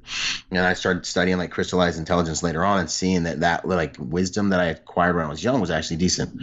And then side note, I've prayed for wisdom my entire life by the grace of God. I don't know if I got it, but every time someone says something like that to me, I'm like, I just prayed about that trash. Like, I thought King Solomon was the coolest dude in the whole entire Bible. Solomon and David was my dudes. But to get back on that, the Marine Corps thing, I believe it's a double-edged sword, because I learned so much from the Marine Corps that I would never give away and that I reference a lot. However, I feel bad when people feel like it was the Marine Corps that did that to me, and then they devalue their walk of life. So like, I genuinely believe that no matter what you've gone through in your life, these lessons are literally sitting right there. Like for you, it was, the piano and learning music. Like, there are lessons in that can make you so much more potent and powerful in your life right now. Like maybe it's just, and so it's something that, yes, I gained a lot from the Marine Corps, and my perspective, I can give a lot of juice from that area, but it's only because of what I call perceptual empowerment. It's the way I'm thinking of everything. I'm like an alchemist of everything that comes into me. I am looking for the value in it. I'm looking for the way that it's bringing me power. I'm making it all serve me psychologically, mentally, and emotionally at all times. Like, yo, I could have been frying chicken for 18 years, and I come at you and I'd be like, yo, back when I was frying chicken, check it out. This is what I learned. That's kind of the principle, like, for you, what you just said is, yo, I was straight up motivated when I was learning to play the piano, and like, how do you transfer that over into like life and things like that? What I would say is, think about that, man. Like, you solved the equation of motivation in your life. There was something about the piano game that was so motivating to you that like you literally were like, I don't even have to think about this, I'm about to, piano is life, you know what I mean? And I think a lot of people like fail to realize these lessons. And so now what you have to do is really just think about like, what is it? Like, was it significance? Was it that I saw someone that had this skill set that like made it so attractive to me? Because if you can get into that state, like if you can learn the lesson there and you can get into that state, was it that it was attainable to you and that you felt like it would really validate you as a man? Like you felt like, if I can like kill the piano, I'm gonna be the coolest dude. Like you got to figure that out, because if you can figure that out, bro, and then you can take it and you can attach it to any other single goal you have. Like people are like, how do I get motivated? I don't know, bro. Like remember when you were talking to your wife and you were like literally willing to do anything? Like if she was like, let's go on a date at 3:30 a.m. you'd be like, yeah, 3:30 a.m. is great. You know what I mean? Like, you know what I mean? Like she's like, I need this. It's this expensive. You would have been like, yo, we're about to get this money. You know what I mean? Like you'd be talking to your boys like, I got to figure this out. You were motivated. You know what I'm saying? So there's a time so I say all that to say I try to pull from everything I've gone through in my life the lessons and kind of do that like alchemy of reality and that perceptual empowerment, being empowered by my perception, my perspective on life. And so for me, fortunately, it's the Marine Corps, and the Marine Corps is this like metamorphic, intense time in life. So it's so rich with content for me to pull from. But does that answer your entire question? Did you have some more, Stank? There was something else. No, that was pretty much it. Like I said, I was just thinking about that, and you kind of added more to it, and that's exactly what I'm saying, because I've tried to, like you just said, one thing you said is interesting, which is you're trying to find meaning, purpose, what motivates you, and so again, you look at to whatever it is you want to accomplish. Then you got to ask yourself, I guess, why do I want to accomplish that? Let's put some significance, let's put some purpose behind that, and once you do, then and just like you said, it seems that motivation is automatic, because people tend to think, I'm just not motivated. Well, then you don't have purpose or meaning behind that one thing that you want to get done, And so, go ahead. The things that you really are motivated to do, you do automatically. Like right. You might hate your job, but you don't think twice. Like you get up and you struggle yourself there. You know what I'm saying? Mm-hmm. Like that's still motivation. You're getting there because there's something there that makes it worth it. And it might be just that you're not using your psychology properly, in order to get yourself to that spot and stay there. But it also could be a number of different like kind of psychological blocks that you have with regards to it. Your subconscious mind's trying to move you away from pain and moves you towards pleasure all the time. Maybe you haven't done the work to be able to really like convince yourself that this is a necessary pain that you have to do for something that's worth it. But on the easiest level, it's just understanding your state, man. Like, why am I not in state? And then understanding also, in my opinion, motivation never lasts. Discipline doesn't even last. You need motivation and discipline to help you bound from good habit to better habit to better habit. And if you're not deliberate about these habits that you're creating, if you're not drifting, if you're not driving, you're drifting. And if you're not deliberate about those habits that you're creating, we're getting into a whole different subject matter. Then you just find yourself waking up in a life that you created unconsciously. You were created after a creator, and so you naturally are going to create something through your decisions. Every decision, indecision is decision. You can sit on the couch and you're creating a life for yourself. So I just feel like people wake up after unconsciously creating a life. But you're creating something. But you didn't do it deliberately. And that's the problem people have, is they like wake up and they're like, what's going on? How did I get here? You unconsciously created this. And then they forget that it's a chain of choices, and now you need another chain of choices to fix it, and they don't realize they had the power. They're the ones that got themselves there, and now they have to walk themselves back out, and there's no magic pill. You got to walk yourself back out, the same way you walk there. I think culture, as a Christian, I think we're more culture than Christian. I think we're more swayed by what this world says than what the Bible says. We avoid pain at all costs. I mean, it's biological. We want to avoid it. Mental, emotional pain, physical pain. But the older I get and the more I understand things, and in this exact moment right now, it's like a complete moment of self-awareness that pain is necessary. I was thinking about what you were talking about right now, man. I had this image in my head that said, Jesus died on that cross full of pain. There was no pain, there was no glory. If he didn't die, there wouldn't be a resurrection. Right. And what disciple didn't die? You know what I'm saying? Yeah. Like, which one did? Yeah, I mean, like people think this is about being fluffy and having rainforest kids at your church and being cool, having the Starbucks in the foyer of your church. Yo, this is some serious stuff what we do. Like, if you really, really look up to Jesus, you know what I mean? Like, I don't know, man. Like, I just see it as just so different than I get preached to in church.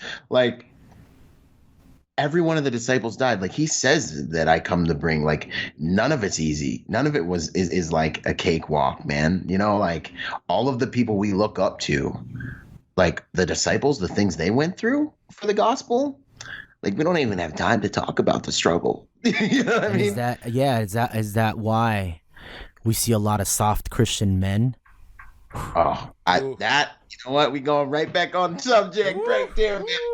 I don't know, man. I feel like the Christian man thing, man, I heard Miles Monroe burn this topic to the ground on YouTube the other day. I've been studying Miles, man. I love Miles Monroe. His wisdom is like next level. Like I would tell you to look him up, but like you have to even be at a certain level to appreciate the stuff he's dropping. Like, you know what I mean? Like, you might just think it's boring. Because you'll just get mad. Yeah, exactly. Like, in my humble opinion. But anyways, there's a lot to be said for that, man. Churches are right now, I honestly feel like Christianity has really been castrated in a lot of ways. I feel like they tried to castrate Jesus. You know what I mean? I feel like they've tried to make him a feminine, fluffy dude. We're doing it to ourselves. And this is where it comes full circle, because at the end of the day, it's the man's responsibility. And every time I see like a dude getting talked to, like how you were talking, like one side of me, I cringe, and the other side of me says, hey, bro, you're allowing that to happen, man. That's your fault. And it's your fault. Your kids are going to struggle with this stuff. And it's your fault, all of it. Because you want to know what God did when he walked back into the Garden of Eden? He didn't say, Eve, what the heck? He said, Adam, yo, where you at, bro? That's what he said. He asked for Adam. And he said, what happened? And then Adam, was like, the woman you gave me. I never seen a naked lady, but I didn't stand a chance. No, like, excuses, So like, and that, you know what, gives me, really is one of the ways that I think with my wife I was able to gain a lot of respect, was because I just straight up said, like, look, I take responsibility for everything in this house. I take responsibility for providing. I take responsibility for protecting. This is all my fault. I'm going to stand before God, and he's going to look at me and be like, yo, why'd this happen? Why'd that happen? And I'm not going to look at him and say, the woman you gave me. You know what I mean? And that's why we're not going to watch Orange County Housewives in this house. You know what I mean? Because I take responsibility for your protection. I take responsibility to provide for you. I take responsibility for all those things. And because she saw that I took responsibility for those things in a serious way, I think it makes it easier for her to roll with me and follow me. You know what I mean? And I'm not just like saying I don't want something or like something because I don't like it. It's because there's a relationship there that keeps me accountable, where I'm like, yo, this is my responsibility to do and kind of raise this and do this. Yeah, and it's all. But sorry, go ahead. Well, I mean, with the Christianity thing, man, that's such a hard one to even go into. It's dangerous. If you don't want to go into it, it's fine, man. It's cool. If you don't want to approach it. You know what I'm saying? I just think that I feel like, Christianity has, and I think maybe it's because of the verses about, the body of Christ being the bride. I think maybe some of that lends to it. and things like that. But I feel like the Christian space is it's dominated by women, and a lot of the churches, when you look around in there, you're going to see females. You know what I mean? And so I have found it to be a very hostile place for me as an actual masculine, like, male. In fact, when my masculinity has been attacked, it's always been in church. I can't right now articulate why that is, but I have been able to articulate that I don't agree with it, and I don't think that it's godly, and I don't think that, Jesus was just a nice guy who was just, like, there are verses where it says, and no one asked Jesus questions ever again because he dropped the heat on dudes. Yeah, I mean, where you see the disciples behind him being like, no, you talk to Jesus about it. No, you talk to Jesus about it. Because like he had that I'm kind of scared of you fear. Yeah. You know what I mean? Like, I love you, but I kind of know you're serious. Like your dad when he gets home, if he's serious. You know what I mean? Oh yeah. I think the more I look into these things, and the more we realize it, I think there's a lot of there's a big disease, man. There's a big disease within masculinity in general, but also masculinity within the church. Yeah. Within the church, there's a lot of that. There's a lot of mainstream Christianity has changed, man. I see a lot of these guys that are just, missing it. Yeah, they're just missing that mark. Mm-hmm. They're missing that mark, and love and all these things is right on. It's good, we got to preach that. But I think that there's this over feminization of the Christian male, and it's destroying the church from within. Because as a generation, as the kids grow up and they see that there are no men, they follow culture because there's no authority. Yeah. There's nobody telling them how it is, because the men are afraid to show it how it is. Yeah. And then they know they're going to get crucified. Like, you're going to be attacked. The times I've made the best stands for things is the times when I was like, all right, well, I'm going to die over this, and I went on ahead and said something, and it was very liberating. Yeah, man, it's something that's hard to articulate, and I'm gonna probably end up. You'll see me like 3 or 4 days from now on my live video. Boom! We're gonna talk about masculinity, Yeah, do it, man. In the church, But, and I think also, the church is a safe place. We have all these families without fathers running around here. Those women find themselves in church a lot of times, and then they depend on the church to raise those boys, And so it's kind of like an army of women and children in a lot of churches when you really look around. How are they raising them? If a church doesn't have a strong male role model, and then these young kids are coming in, that's why they're not staying in the churches, and that's why a lot of pastor kids are also, you hear the famous PK kids, they're the worst ones. They're the worst ones. Why? Because there's not a strong father figure within the household, a real man, a biblical man. It's this really, really nasty, vicious circle, man. It is, man. And then people experience more toxic masculinity, which is just boyishness. That's really all it is. Mm-hmm. It's immature. It's it's power without accountability is what it is. It's like power without good judgment. You know what I mean? Right. And then they start to fear men more. And it's like you almost need a guy around to grab that young dude by his chest, by his throat sometimes, and be like, hey, we don't act like that around here. Right. You know what I mean? Like, wake up. Don't talk to your mom like that. No. And then you need mom not to like defend the kid. You know what I mean? Like, right. and the kid needs to see like, hey, this is a man I respect. Putting down kind of like, this is the way it is. What I'm gonna do. You know what I mean? Fight him if you want to. Yeah, I mean, like that is there, and like when you're young, you kind of need that. Like, this is a man I respect, because I see it all the time. I see young bloods like look at me and be like looking me up and down and like studying me and stuff. And then like it's an honor, man. Like I shudder to say it, but I say this so that like other people can like benefit from this and pass this type of stuff on. But when you see those young dudes, like I'll see them look at me and they see that I'm like a pretty like big, strong dude and stuff. Mm-hmm. And then I see like their little brains switch. Like I see them kind of be like, ask questions, get curious. I speak and I tell them like man stuff. They like soak it up, bro. Like they hear that you're military, or you probably deal with this too. Like they hear that you're military, and then they're like, it's like they want to sit at your feet You know, you know what I mean? And listen and like get some of that masculine energy. And you realize in those moments, you're literally shaping what they think is man, you know? Mm. And it's precious. No, that It's is very, And there's, to be honest, I think there's something very nefarious and evil about the changing of masculinity within the church. I think that honestly is a spiritual battle when it comes to reshaping the image of Jesus, because that's where it starts. You know, because we're talking about imaging a father figure, someone strong, or imaging a real man. You know, and if you reshape the image of the alpha father, the best father there is, and you make it effeminate, it's gonna obviously give those same results to its people, and they're gonna, you know, quote unquote, image God in a way that is false, you know, and that destroys the body, you know, from within, you know.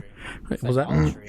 Yeah. It's false gods, man. It's yeah, it's not a real image of God, you know, and so it really just makes people do something that they think is right, but it's actually bad theology, and bad theology is creating you know, bad people, you know, the bad followers. I mean, it has to do with that as well. And one last thing I think I wanted to mention, I thought it was hilarious, but it's kind of true, and you touched on it earlier a little bit, which was, you know, this show, obviously we talk about a lot of things, biblical things, really weird stuff, conspiracy theories. I mean, we talk about everything on here, right?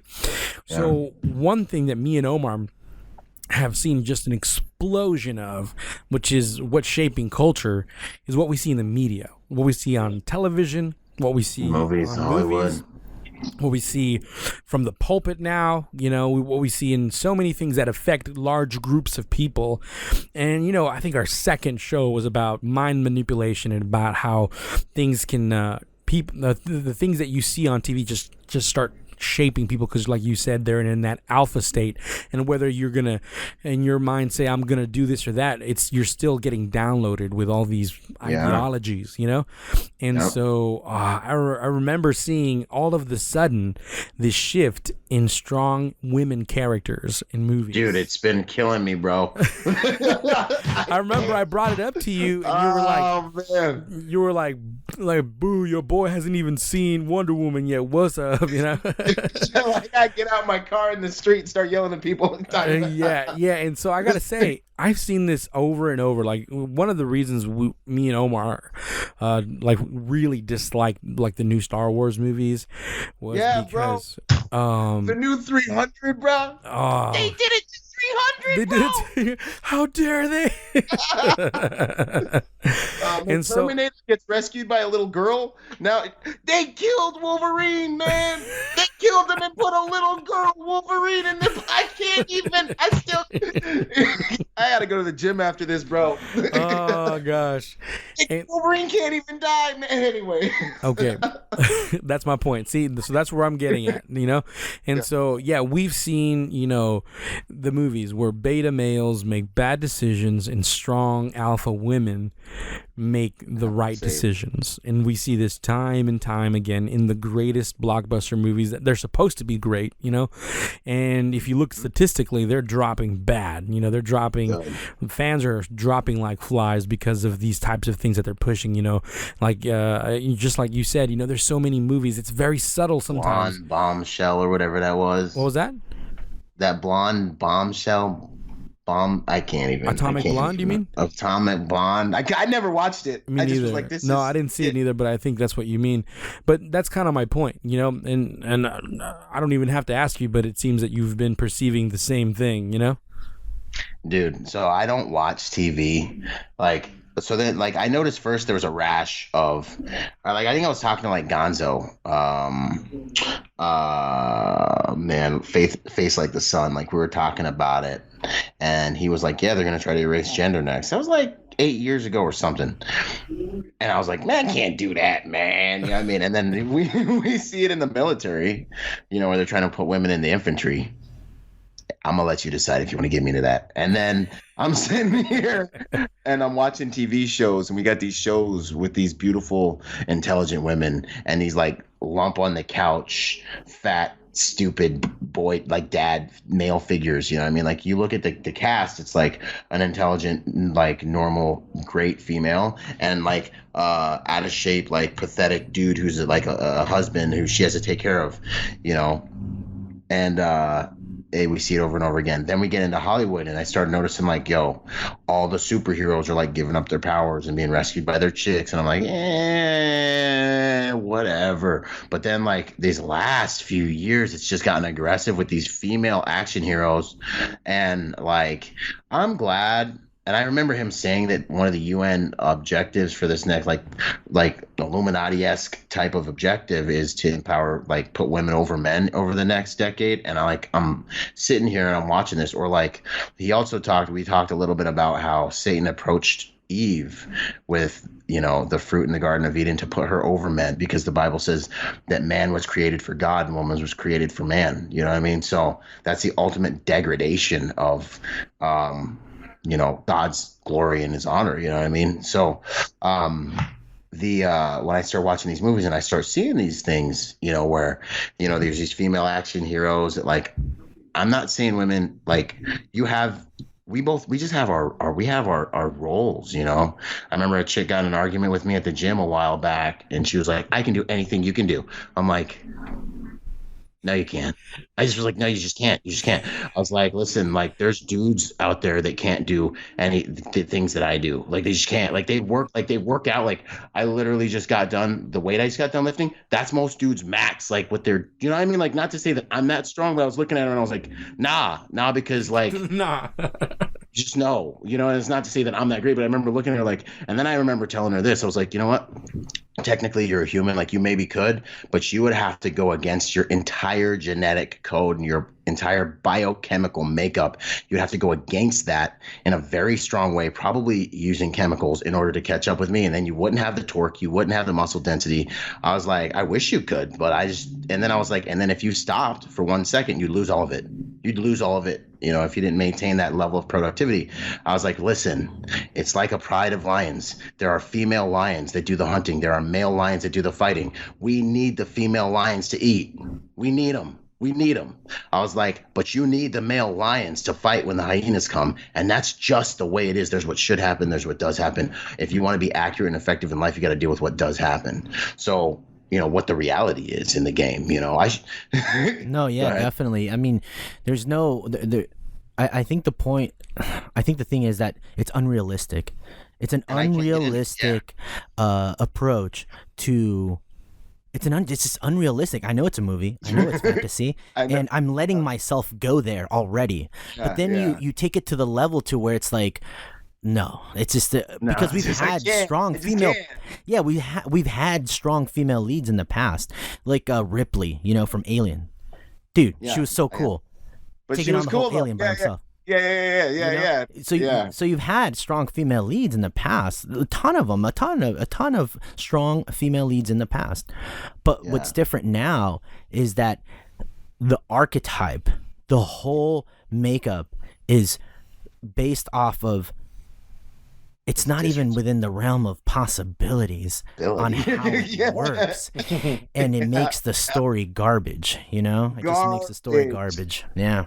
I agree with you 100%. My wife is probably in the next room laughing because I'm the worst. Like, I avoid those movies like the plague, you know what I mean? And like, I don't see them. Like, I literally will look at the movies and be like, I'm not going to see that. I'm not going to see it. And then some of them, they're tricky. Like, they put like a dude you really like on the cover. You know, yeah. Or Terminator or something. Or that when they kill Wolverine and put the little girl in his place. Yeah. You know what I mean? Like, the new Wolverine is a little girl, you know, like, and they're tricky. And then I'll be in the movie theater and it'll happen. And I'll be looking at her and she'll be like, oh no. No, but you know what though? You know what? You should see Wonder Woman, actually.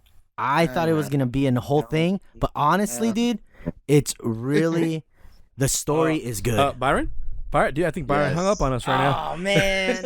No, but really, I thought it was going to be like this whole agenda pushing it at me, you know? And then I saw it, and the storyline, the way she interacts with the men, and her love interest within the movie, he plays the role of a man. He does.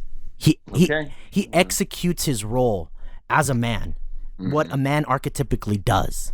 He executes it throughout the whole entire movie, and she also does her role. I didn't really think They worked it out pretty. It didn't bug you. No, it didn't bug me at all. It actually and you're the second dude who was telling me that. Like, okay, someone and else, look, and I'm not gonna go see it. Dude, and I'm not saying this today, but I was emotionally moved at the end of the movie. Like, I was like moved emotionally. I was like, damn, they actually did it. They went there. It was good. Yeah, and not to mention, like, the relationship she had with this man, because it was a real man that, in her eyes, was. I mean, Wonder Woman defined him as a man, you know? Yeah.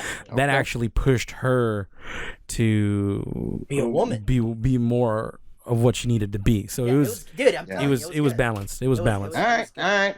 I'm messing with the archetypes were there. Trust me, I'm a movie connoisseur. I'm a movie dude. Yeah, no, like, I don't watch television. It's garbage. Like, you get stupider if you watch television every day. It is intellectual garbage.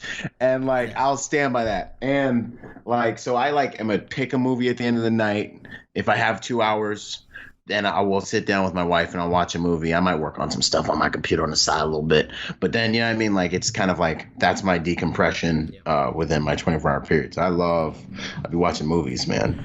All right, Byron, any final thoughts that something that you want? Yeah, we don't want to take up too much of your time. Yeah, that you just want to get off your chest and say. 2 hours. And was that 2 hours? That just happened like that? Yeah. Golly, man.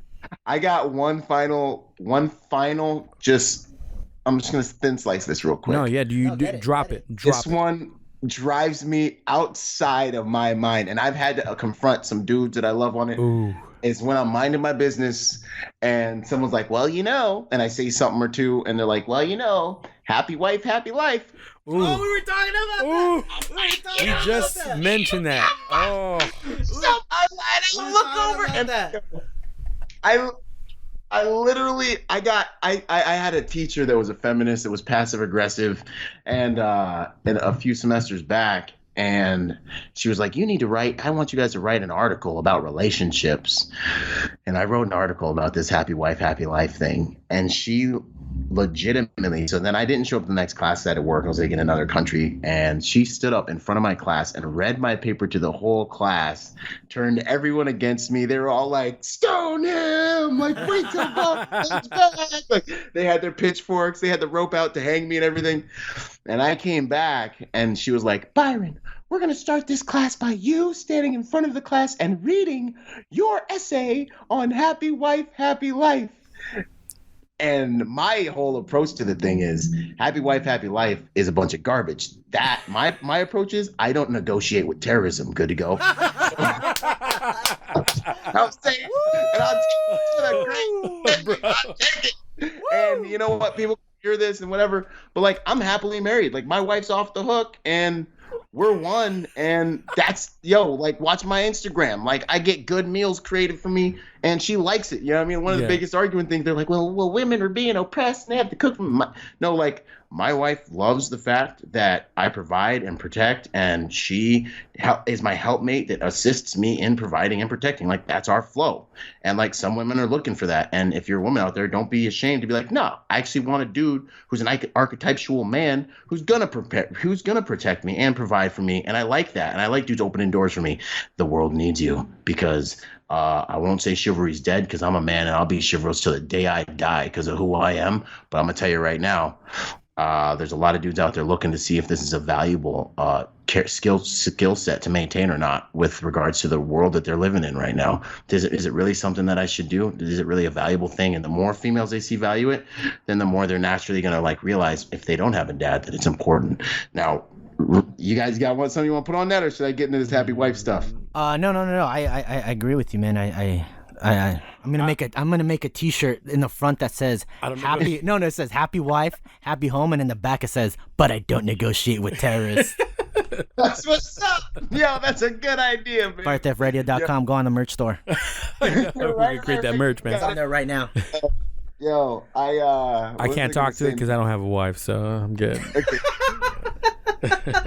But yeah, no, like, my real quick approach to it is, look, like, happiness is someone's individual responsibility. Your internal state that you operate at is your responsibility. You know what I'm saying? Like, and I can say that because I've been out in the desert living like a homeless man with grown men trying to kill me and not knowing where my food's going to come from. And I went to, you know, I've been through enough in life that I feel like I can sit here and say, look, like Paul's even said, you know, I've been through all these different things, you know what I mean? And God gives us strength, but I'm just going to say it like this. Your internal state with regards to happiness and sadness is your responsibility and your fault. It comes from the way that you're looking at things and the way that you're managing your mind. The situation isn't what's killing you. It's the way you're looking at the situation that's killing you, because there's 100 people out there that have less than you that are killing it, or that would kill it with what you have, you know?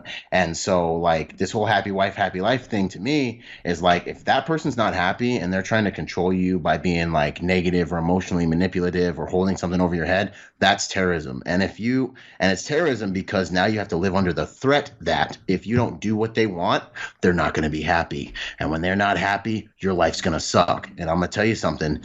If you actually negotiate with that and you do things because you're trying to keep your wife happy, you put yourself in a position to have to chase happy. It's like when you give the terrorists money and they're like, yo, that was tight. Let's do it again and get some more money. You know what I mean? You actually make a bed that's hard to sleep in, and you start a cycle of behavior because you're rewarding and enabling this bullying, this cry bullying type of behavior. And then you start a cycle and you did it and it's your fault. So by not negotiating with terrorism, it's like, look, this is what I believe. This is what I'm doing. If it doesn't make you happy, I get that. Calm down. Articulate what you have a problem with.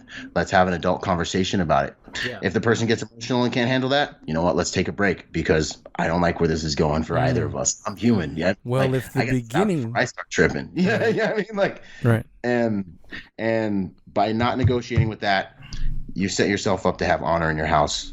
That's going to make it a lot easier, a better place to live. Mm-hmm. And you have to face the fact that the person might not love you enough to stay with you if you don't let them control you through their emotions, because that's probably what's worked for them their entire life. They might not even think you love them if they might not even think you love them if you don't let them use their emotions to control them, because their parents love them more than anybody, and their parents let them control them with their emotions their entire life. They yell at mom and dad, mommy and daddy, run away, go give them stuff. You know what I'm saying? Now you're telling them they're wrong. I mean, they might not even, you know what I mean? And that's real. That's raw sauce, in my opinion. Raw sauce. Well, like I was going to say, if the beginning of the show didn't trigger you, this will right here. It's a way to end it right there. Indeed. All right, Byron, hang with us real quick. People, here's a wonderful song that I found. Enjoy it. And meanwhile, we'll talk to Byron, and we'll be right back.